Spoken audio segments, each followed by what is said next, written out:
So it is my pleasure to introduce Tadas Schaffer-Charlton. Did I get it right? Excellent. Director of Sales and Customer Care at our travel partner, Indus Travel. So welcome. Let's give her a round of applause. And I also, if I haven't introduced them yet, we have Sandra at the back, who is the contact person for the chamber on this trip, on the bottom of your brochures. We also have Chloe Wan, our Director of Strategy, and Marissa is somewhere, our student working with us from Douglas College, who probably checked you in. Thanks for helping us out tonight, Marissa. And any of us are here to help answer questions, but the person who knows by far the most is Tadas. So over to you. Thank you. Thank you. Oh, she's already introduced me, but my name is Tadas. I've been with Indus since October of 2009, so I've been with the company a very long time. It's been in business since, I think, 21 years now, and we've grown from a small company with 4 to probably about 50 people actually covering the world. We almost have employees on all continents, not Antarctica, so, but we are all over the place. We've expanded from originally, when we first started, we were focused on India, which perhaps is why we have been, you might know we have the name Indus. But we've grown exponentially over this time and are now doing Europe, South America, Central America, Southeast Asia, India, Africa, pretty much everywhere. And as you can see, the most important place is Portugal. Portugal has had a renaissance in the probably last couple of years where everybody would like to go to Portugal. I think everybody's realized how fascinating, how fantastic it is, how beautiful it is. So I'm really pleased that you guys have chosen to go to Portugal. So let's explore. Excellent. Actually, quick question. Is there glare on the TV for any of you? Should I shut the blinds? No? You're good? Okay. If it does, or you can't see the photos, let us know and then. Yeah, okay, great. And I don't mind if you interrupt and have any questions. I'm not one of those people where you have to wait till the end. So if you think of something, please just, you know, say it or put your hand up if you need to, whatever. So obviously we're going to Portugal.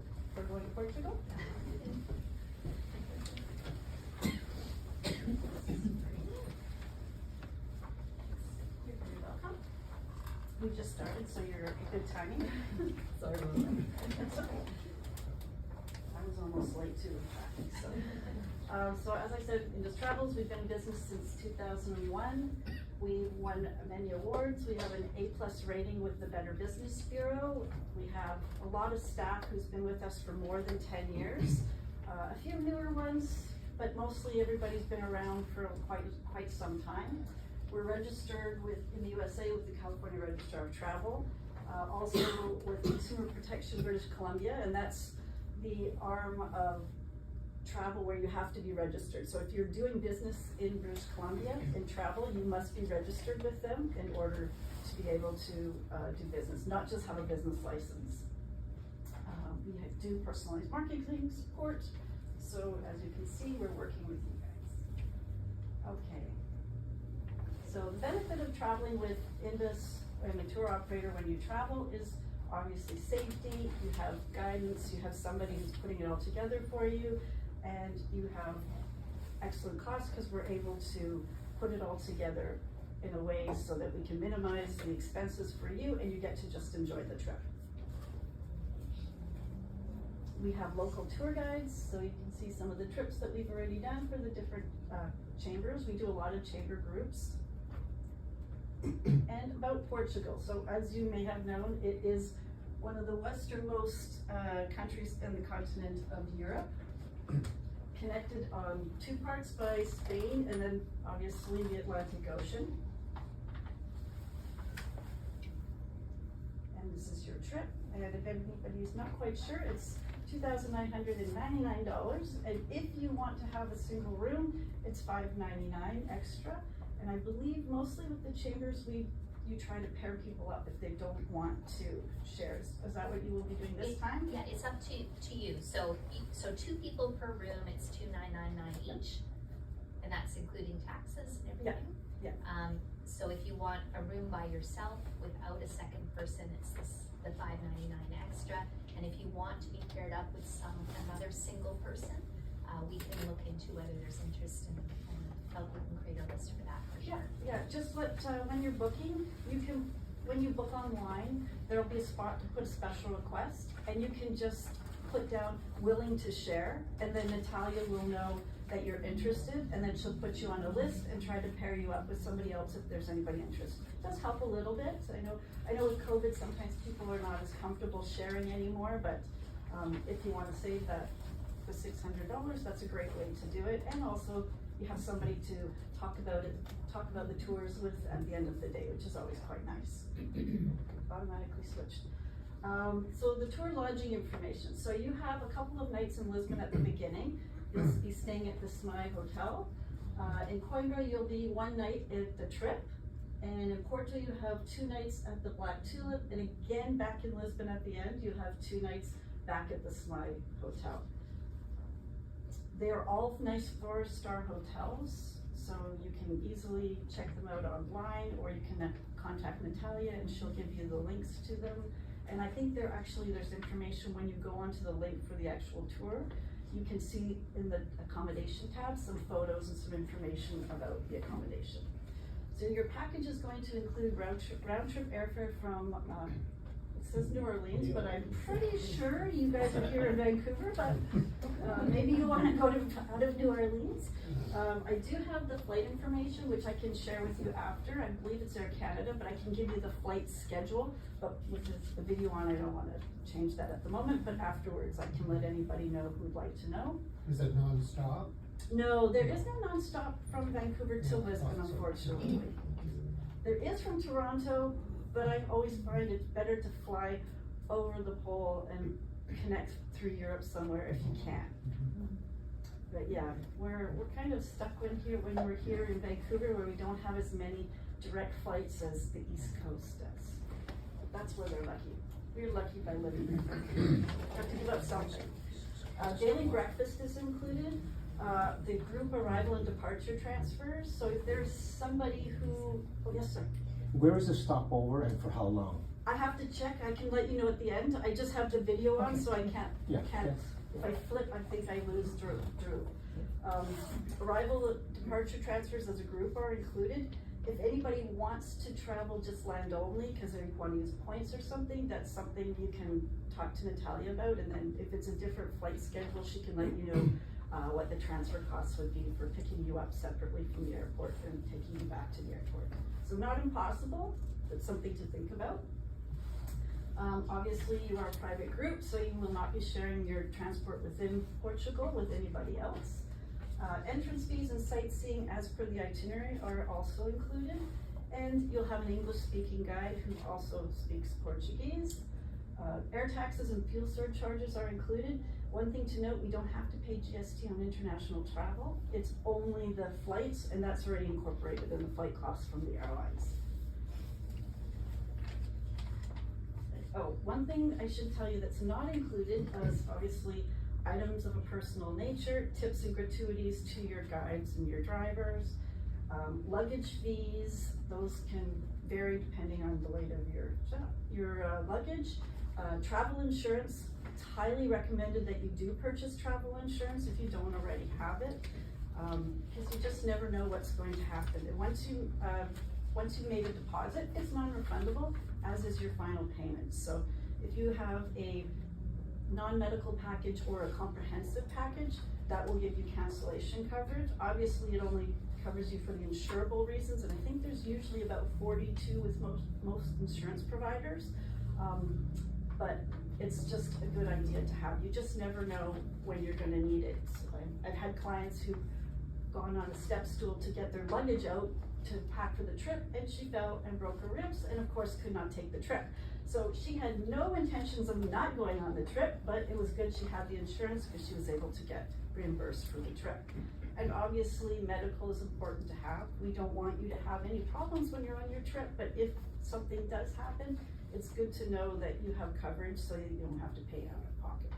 So those are just something to think about. Visa fees. Now, coming into effect at the beginning of November is an e-visa for all North Americans going to Europe. So it's a brand new thing. We don't really have a lot of information, and when I went to the website yesterday to look at it, you can't even click to try to make an application because it's not in motion yet. So Natalia will get that information to you closer to departure. It's a simple e-visa that you do online. I think it said it takes like 20 minutes to fill out, which seems like a long time because most visas don't take that long to process, like fill out the information. But it's electronic, so it's done very quickly, but it's supposed to start at the beginning of November. So I'm assuming that it will continue going through, but you never know, they may change the rules again to get closer, but it's something to keep in mind that there is going to be an e-visa that's required. What's an e-visa? It's an electronic visa. It's when you don't have to go to the consulate and fill out paperwork and wait for a stamp in your passport. It's A visa, I'm thinking Visa card. Oh. Sorry. So he doesn't travel much. No, that's okay, I should clarify. Oh, okay. It's kind of, you feel like it's the same thing, as they both cost you in the end. Not One more the than same. other. Yes, exactly. One you can splurge a little and wait till later. That's right. This one you need because if you don't have the e-visa, the airline doesn't have to let you on the plane. So that's an important thing to always remember. For any trip that you're taking is to always check if there's a visa required, because the airlines now have all the information of do you need a visa, don't you need a visa, and they will deny you boarding, and you're pretty much hooped, because unless you can get it instantaneously, and I'm not sure, because we don't know anything about it yet, how long it takes to process, if it's 20 minutes, if it's a half an hour, instantaneous, or takes 2 days to process. So I'll remind Natalia to make sure we send it out to you guys as soon as we have more details. So that's something to keep in mind. Yes? Do you know how much it might cost? Nope. I couldn't get any of that information. All I could see was the list and double check that Canada is still on the list. Yeah. Yeah, it's really, really new, and they just kind of talked about it a little bit, and then they, they don't keep reminding anybody about it, so I feel like come October, people are gonna be like, oh my gosh, because, and it's not just Canada, it's many countries from around the world that didn't need visas, but now they want it for security purposes and I guess for tracking. Okay, so this is what the buses will look like. So, usually 2 rows on the side, big windows. They don't always have bathrooms on board. And that is simply because there's not enough dumping stations. Then, as we all know, the bus could get a little bit smelly and nobody wants to be on a smelly bus. So they usually make a lot of stops so that you'll be able, well, not lots, but enough stops that if you need to, there will be plenty of time. And if there's something emergency, you just let the tour guide know and he'll make sure the driver stops at the next spot that you can. And of course, we always like when everybody rotates and shares the front of the bus. You'd be surprised how many times people camp out in the front and just think it's theirs for the whole trip. And food. So there's lots of yummy food in Portugal. Breakfasts are always included. So if you do have any dietary restrictions or allergies, in that special request section when you make a booking, is just put that information so that Natalia has it. Breakfasts are generally fairly easy. If you have any kind of allergy, you'll see, because there's always often fruit, there's breads, there's tea, coffee, juices, things like that. So I find that with breakfast, everybody can find a little something to have, even if they have allergies. And then obviously with lunch and dinner, you'll know best. And if you have a real extreme allergy to something, you can ask the tour guide to write your allergy out in Portuguese, so that if you go to a restaurant, it's written in Portuguese what your allergy is, so that the waiter or waitress, even if they may speak some English, they'll understand completely what it is if it's something really, really serious. Piri-piri, I guess we all have been to restaurants here that have the piri-piri chicken. That's very popular in Portugal, very yummy. Bacalhau is a rice dish. I've never had it myself, so I can't tell you how good it is, but it looks pretty tasty. You obviously had some of the pastries. Most of you may have tried the pastries already. They are well worth having, especially when they're nice and fresh, baked from the bakery on this level. So I think you may not lose any weight when you're unless you starve yourself, but I wouldn't want you to do that while you're in Portugal. Okay, so flying over. It would be nice if we were just going with one flight all the way over, but that's not likely the case, so you'll be kind of going and then coming down. Easy, straightforward flights with Air Canada. Usually with group space, it's very difficult to request seats in advance. They're part of the, part of the benefit of having group tickets is that the airline doesn't always let you pick your seats. They kind of block you and then they put the seats for you. But if you have a special request, you can let Natalia know and she'll of course do her best to accommodate everybody. Group flights don't always get mileage as well, so do keep that in mind. You can always ask them to add your Aeroplan number to your booking just so it's on there. If you get points, then at least it'll be covered in case they do, but just to be prepared that you may not get points for the flights. I don't know why this is automatically doing things, it's a mystery. So here's the Smile Hotel. You see, so it's very nicely located.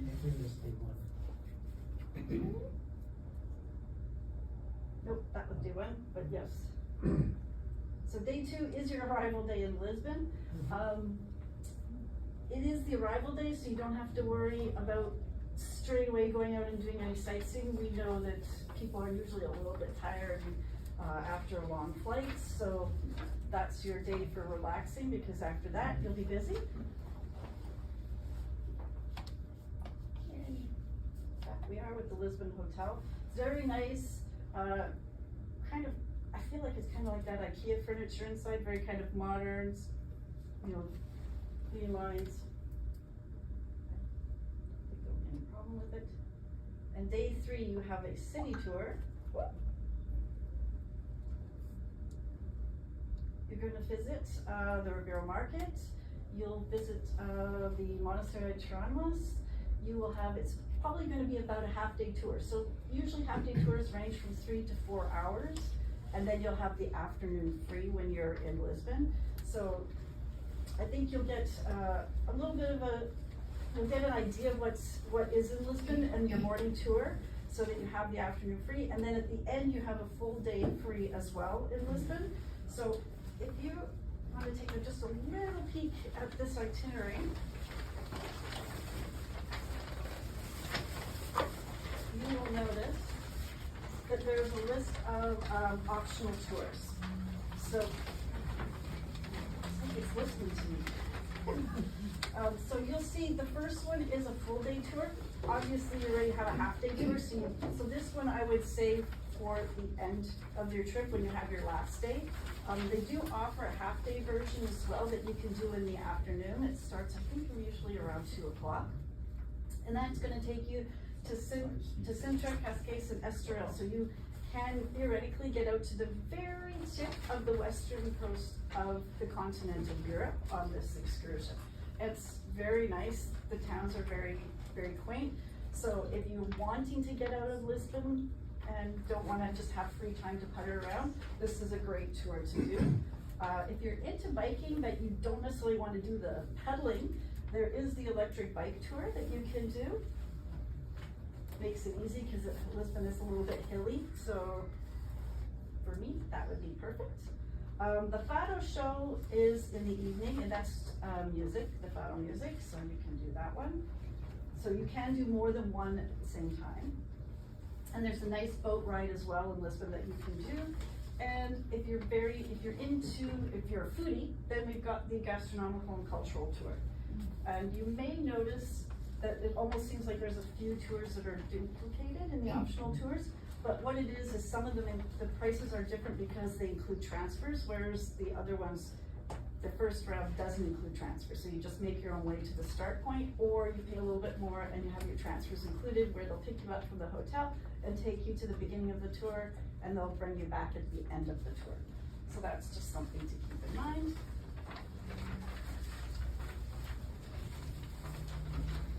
And here's a picture of shows in Lisbon. So it's the traditional music that they have in Portugal, in Lisbon. And then after that, you're gonna head out of Lisbon, going to end up in Coimbra that night. So you're gonna stop in Óbidos, Nazaré, and Batala. They're beautiful little towns that you will see. Very different to Lisbon in some ways, because obviously smaller. You're gonna see the city walls, you're gonna see the beautiful fortress, or I guess castle rather than that. And you'll see that overall, it's a 3.5 hour drive, but you're gonna end up taking the whole day. So you'll have stops in each of the cities to have maybe an hour to an hour and a half. Depending on how the day is going with the guide, he may just say, oh, we've got an hour, oh, we have a little extra time, we've got an hour and a half. So your guide will play that by ear with you when you're there. So a good thing to think about here is cobblestones. So if anybody has some issues with walking, it's really important. Good, comfortable walking shoes. Tevas are a little bit, I don't think it'll work because you're going to November, but some, we're Canadians, Vancouverites, and we always wear shorts even when it's cold. So it's something to think about, but you don't need hiking shoes at all. Just good, comfy walking shoes or sneakers that you'll be comfortable in, because there is uneven terrain with the cobblestones. So something to take into account. Sorry, can you just repeat that? On day, was it 4? Yes. Drive from Lisbon to Coimbra. And it's a 3.5 hour drive total, but we make stops. You got it. Yeah, so you'll stop in Óbidos, Nazaré, and Batalha. It mentions Fatima on here, but because at the end of your tour, when you're going back to Lisbon, you actually will stop in Fatima for the day. So I'm thinking that the guide will probably suggest bypassing Fatima on this time, so you have more time in the other cities, and you get into Coimbra a little bit earlier in the day. And Nazaré is a fishing village.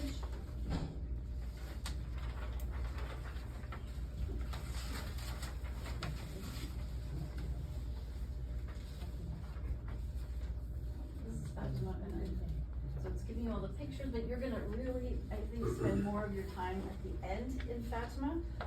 It is where they had the apparition of Fatima, so for anybody who's very religious, it's a very, very important destination. Unfortunately, you won't be there at night to see the night. They have a procession that goes in at nighttime. So if you ever get to go back to Portugal and you have time, overnight in Fatima. And these are the 3 that saw the apparition.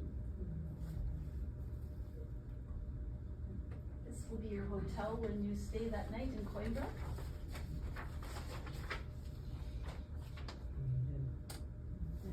So you can see it's very well pointed, very clean lines, very nice and comfy. We could have a party there. It's a pretty darn big bed, you can have a lot of people right there.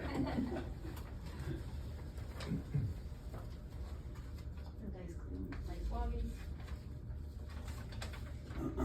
So the next day, you're gonna travel from Coimbra up to Porto via Aveiro.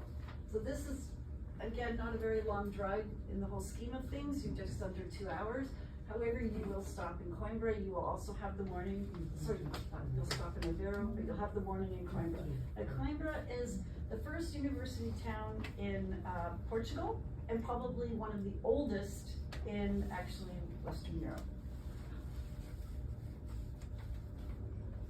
So you'll see, if you want to go, you can do a tour of the university, it's not included, but you do have the free morning, so if you were thinking you want to do that, you can let the guide know, and he'll help you arrange something.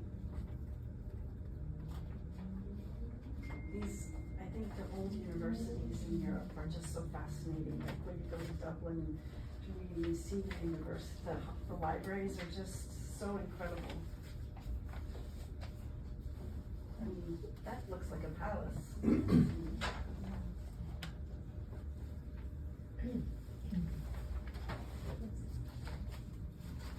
And Aveiro, this is, they sometimes sometimes call it the Venice of Portugal, because they have the gondola rides. Not as tiny as the gondolas like they have in Venice, but equally as beautiful. And then you end up in Porto, which is a absolutely beautiful city with the Douro River running through it.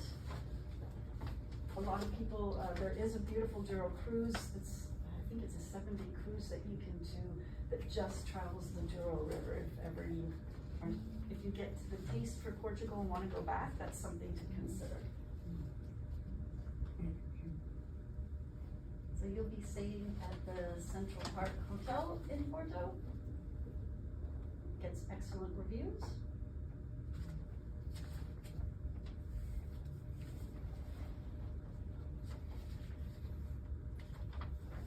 And wine country. So anybody likes wine, which I think Leslie was doing a little bit of tasting for you guys all. Yes, wine, and more wine in Portugal. Definitely worth the taste, especially the Douro Valley.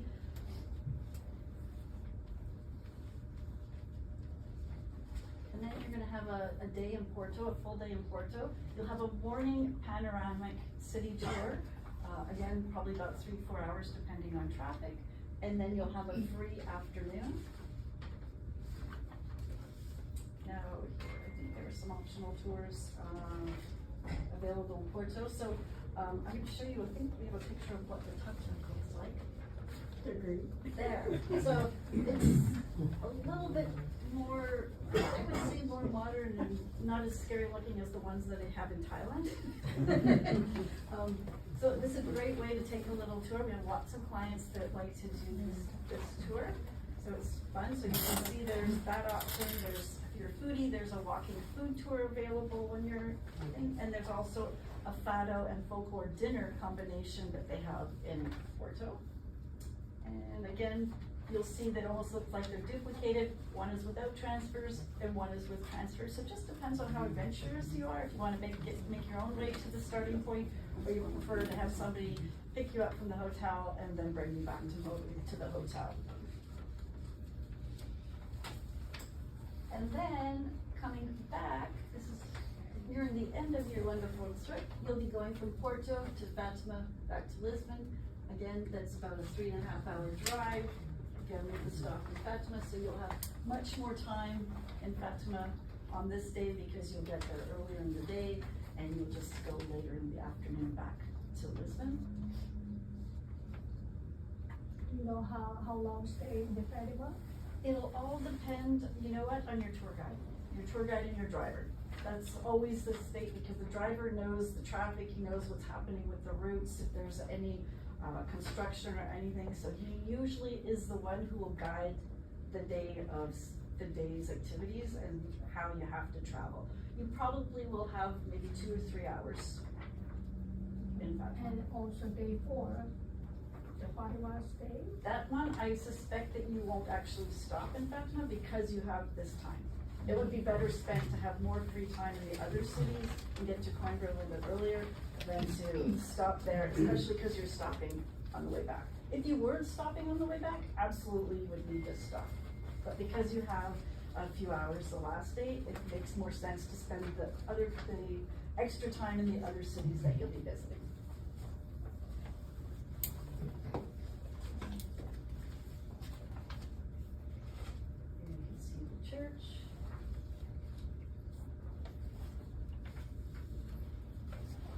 And this is your last day. So this goes back to, on the first day of the Lisbon sightseeing, there was that full day of Sintra, Castell and Estoril. So this is what you will see if you take that tour on the last day. It's beautiful, it's lovely. And I hope that in November it will be as beautiful skies as this picture. But still, I think going to the coast and skiing, even if it's a little bit windy and whatnot, we all like the sort of storm chasing, so I think that would have its own ambiance. The other option is, of course, shopping. There's lots of interesting things to see and do and buy when you're in Lisbon, especially the traditional kind of earthenware. And then, of course, the last day we fly back home. That's the no fun day. So temperature wise, I would say it's probably, okay, it's hotter than here in the summer times, but in the winter time, I'd say it's probably very similar to Vancouver weather. So it can be great, or it can be rainy, it can be gray, and it can be sunny. So clothing wise, I would say definitely go with layers. Bring a rain jacket, a little small umbrella, so that when you're outside, you're covered. Obviously, you can always buy umbrellas there. We can buy umbrellas everywhere, but just easier. Is this weather for November? Okay. Made the presentation. I don't think he was thinking about the fact he'd be there in November, but let's pretend that's what it's going to be like in November. Okay, so we'll look that up on our own. Yeah, like Is I that say. New Orleans? Sorry? New Orleans? Yeah. So this is why I say it's very similar to Vancouver weather. So what you were going to expect here in November, you can expect there, but you can also have a really a beautiful sunny day. So you just, I mean, and the problem is with climate change, nobody knows anything anymore. Like, we get a lot more snow than we ever used to get. So we don't even get as much rain in the fall and winter that we used to get. So everything is topsy-turvy. So my hope for you is that you don't have a lot of rain and that you'll be able to really enjoy without having to have your umbrellas. But again, layer, because it's easy to take stuff off. It's harder to, if you don't have anything to put on. Currency, they use the euro there. Contrary to popular belief, because some clients you have to change money and use euros because they don't take Canadian dollars at stores and stuff. Obviously, credit cards are pretty easy to use everywhere. So that's not a problem. If you're going, you should just let your bank know that you're traveling so that your card doesn't get declined because they think somebody is using it mischievously abroad. I have had that happen to me where they've stopped my credit card, and thankfully I was with my husband so we could use his card. Because I forgot to do it. So that's important. Take into account if you want to withdraw money from your credit card, obviously you have interest charges right away. If you are traveling with your debit card, you should check with your bank what your fees are for every international transaction. Because sometimes it can be $5 for every transaction, but people don't realize that till they get home and they've just been taking out little bits of money every day, and then all of a sudden they get home and there's a $50, $60 charges. So it's better to do a couple of withdrawals if you want to do it that way, and then you only pay $5 or depending on what your card is, but mine I think is $5. We have everything included during the day, so if you do the optional tours, you're purchasing them in advance, then you don't have to worry about paying for those there. It's basically your dinners and your lunches, and then you're spending money.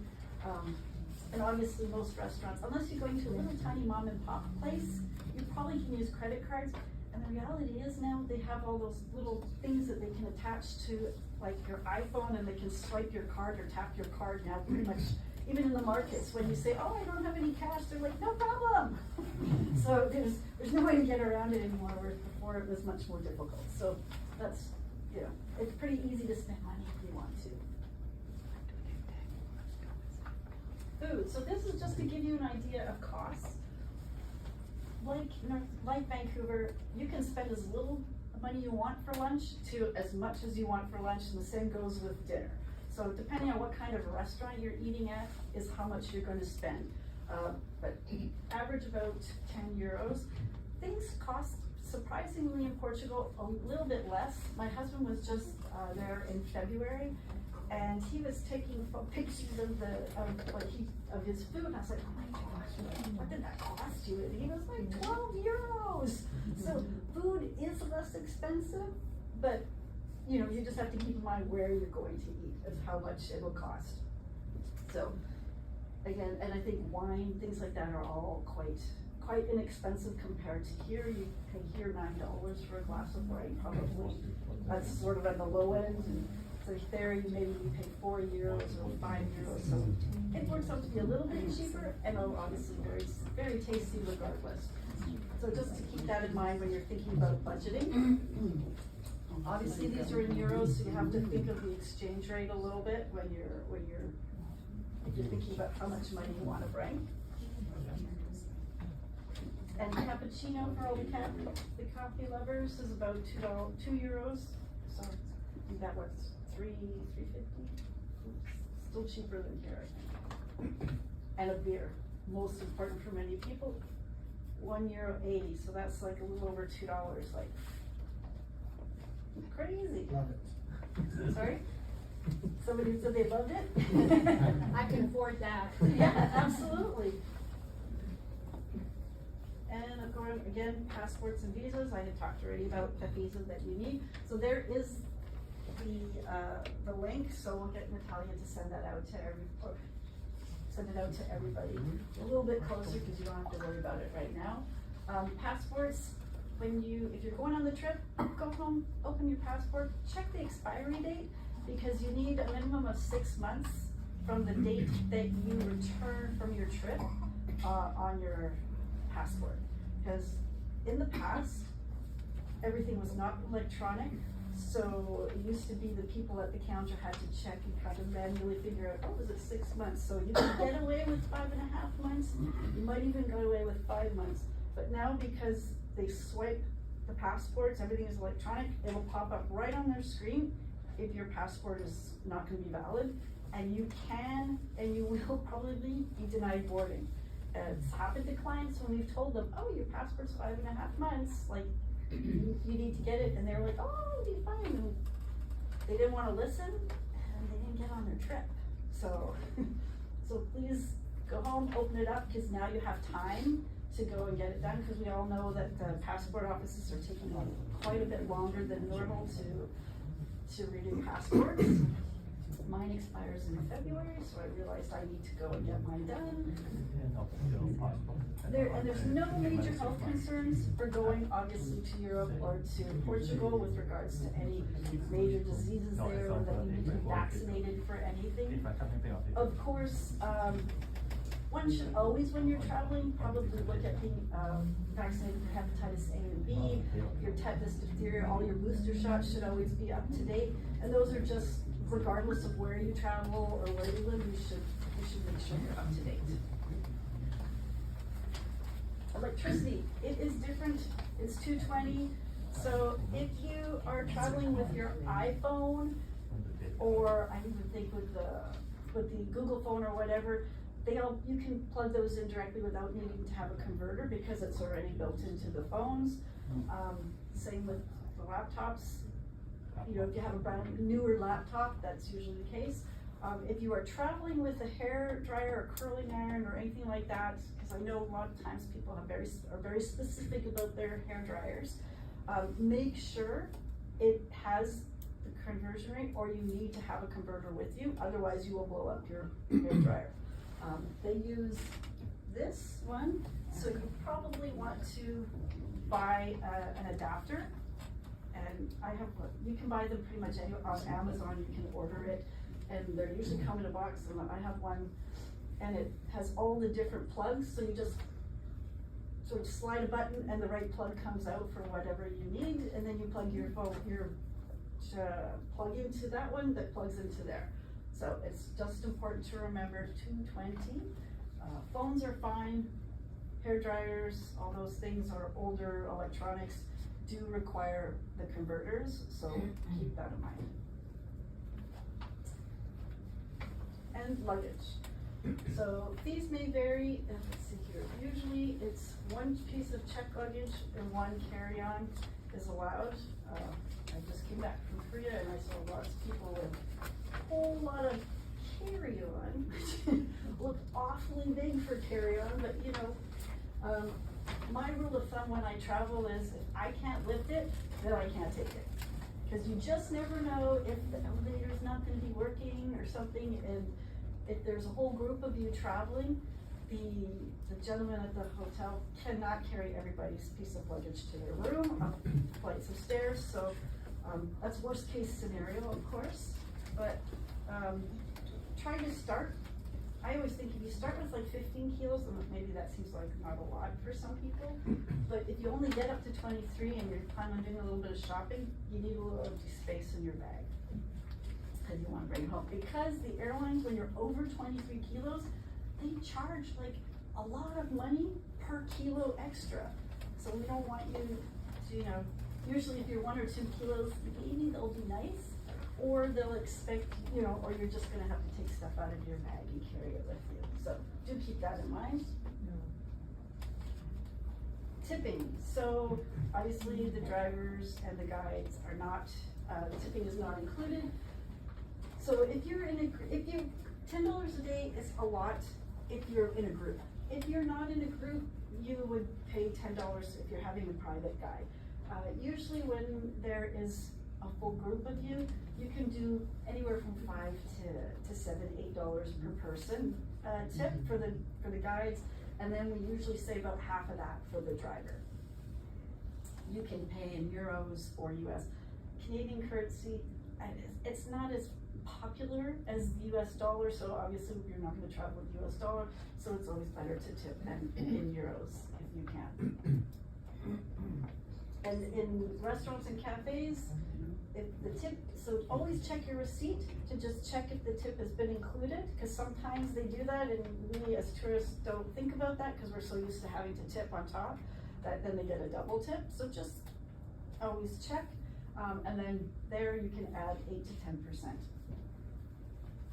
You don't have to do 18 to 20 like we have to do here.